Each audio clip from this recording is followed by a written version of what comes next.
Hello there and welcome to this week's update by Valet.io. I'm Valerio and I'm part of the WordPress Maintenance team here at Valet. WooCommerce 4.3 beta brings us a new home screen that lets merchants navigate to any area of their stores, find information about WooCommerce, store achievements, useful content and stay on top of store stats.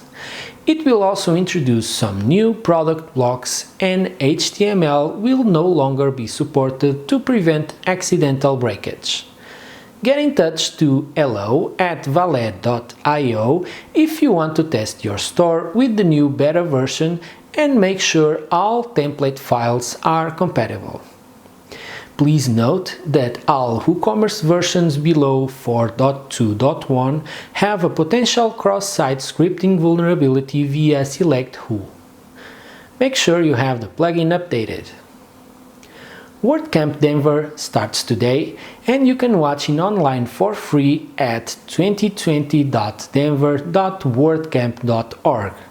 You can count on excellent talks, yoga classes and a lot of networking. That's it for the week. Have a wonderful weekend.